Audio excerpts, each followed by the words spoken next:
Hey Dice Tower fans, Warren G here. Gonna do a video for you about the figures that come in your Batman the Animated Series starter kit. If you've been watching some of our videos, you know that we've been discussing this game called HeroClix.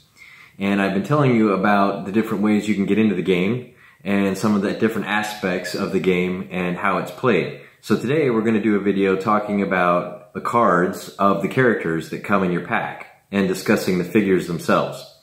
So I have my Batman the Animated Series starter pack right here, and I have my character cards, and I'm going to tell you a little bit about what you're looking at when you open your starter. Alright, so the first thing you'll see when you open your starter pack is there's going to be these cards, and each figure has its own card. Now on the card you're going to find all the important information for the figure that you're going to play in the game. So we're going to start at the top. So each card starts with the name of the figure. So in this case, it's Batman. And then on the opposite side, you'll see the set number and the set symbol. So you can organize your collection by sets and numbers. You'll look at the picture of the character. Almost every figure is going to have its own portrait in the corner here. And the color in the background of the figure's card will tell you the rarity of the card. In this case, it's kind of a white-silver background because this is a starter figure. Now, on the side of the picture, you will see symbols. These symbols correspond to abilities that you can read about in your Powers and Abilities card, which we've talked about in previous videos, and your rule book. So, for example, these symbols here stand for improved movement hindering. So Batman can move through hindering without any kind of penalty. Those symbols will be located right there. If the characters have any kind of improved targeting, improved movement, they'll be denoted right here with these symbols. Now, the next thing you're going to want to notice on these cards is up here, you'll see a list of keywords and real names.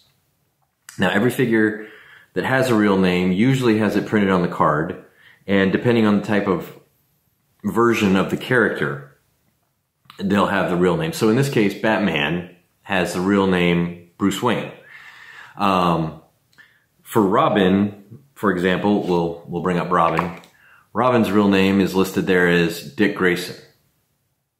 But some of you that are comic book fans may know that there have been many Robins. So in different sets, you may have the opportunity to collect Robins that aren't Dick Grayson. And that'll be listed under the real name right there. Okay, so we're going to go back and take a look at Batman.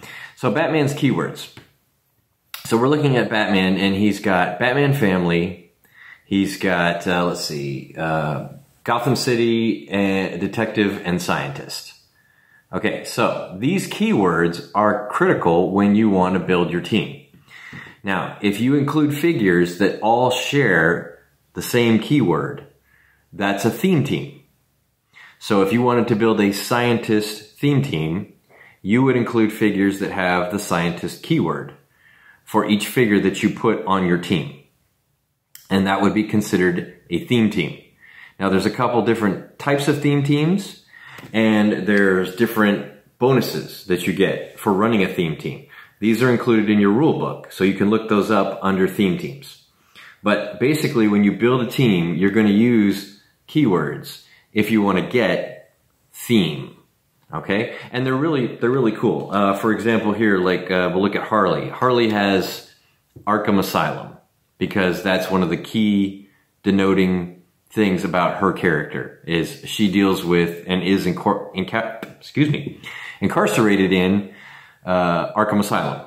Okay, but she has other keywords that you can use to build teams around for different things like the female villains or Gotham City Underworld, Gotham City villains, that kind of thing. Now, looking at Batman's character card, you're going to have a list of all of his special powers. And you're going to have a list of any special traits and abilities that he has. So these colored spheres here tell you about the powers that Batman has, and these can be found on your corresponding powers and abilities card. These silver stars right here, white star powers, are called traits. Traits are not found in the powers and abilities card. They are unique to the figure themselves, okay? And the text themselves will tell you how they work each time you want to use them. All right, now on the back of these cards, you're going to see a lot of similar information. All right, so here we have first appearance, so it'll tell you when this character was first brought, either in comics or what episode of the Batman the Animated Series, in this case, this figure comes from. And then down here in the corner, you'll see this bat symbol, okay?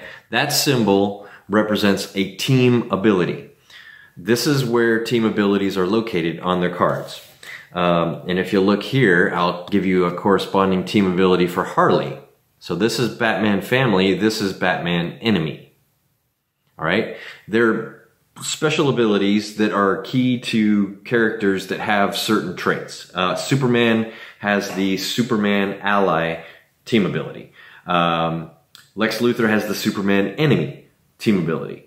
And these team abilities have special things they can do. For example, the Batman Family team ability gives you stealth. And stealth is a power that isn't necessarily on your dial here, on your figure, and it's not listed on your card, but the team ability grants that to your figure. So if you meet the conditions for the team ability, which is you have the symbol, this Batman has stealth, meaning he can hide in hindering terrain, which makes sense because that's Batman. That's what Batman would do. Now, taking a look at the rest of it, everything printed on your dial is going to be contained here in this box right here.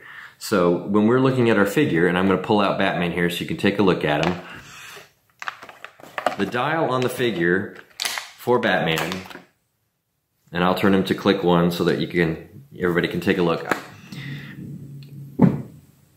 There's Batman's dial, 9, 12, 18, 3. And if you look there, 9, 12, 18, 3. So each click on this figure is represented on the back of the card, okay? And as your figure takes damage, he's going to turn his dial to the corresponding number of the amount of damage that he got hit for.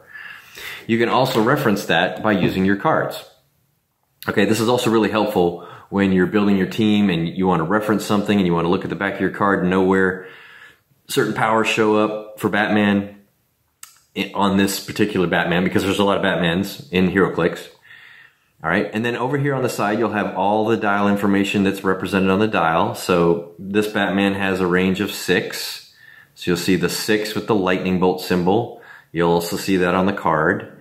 Okay, you'll see the shield with the slash through it, which stands for Indomitable, which is a special power that allows Batman to take 2 actions back to back in consecutive turns without taking any kind of effect for it. You'll also see the point value listed and the different point lines available. These are also represented on your Batman. They're going to be here on the back of the dial. Okay, along with the team ability.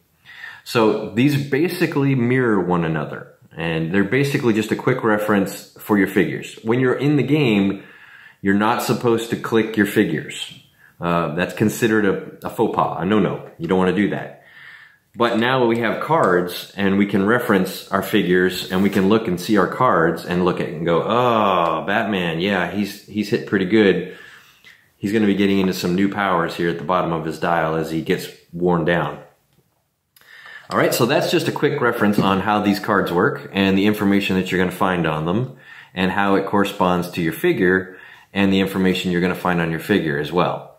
Okay? Now, in our next video, we're going to talk a little bit about team building and how you can use these numbers and figures and put together a team so you can play it on the map. All right, that's all I got for now. Thanks for watching.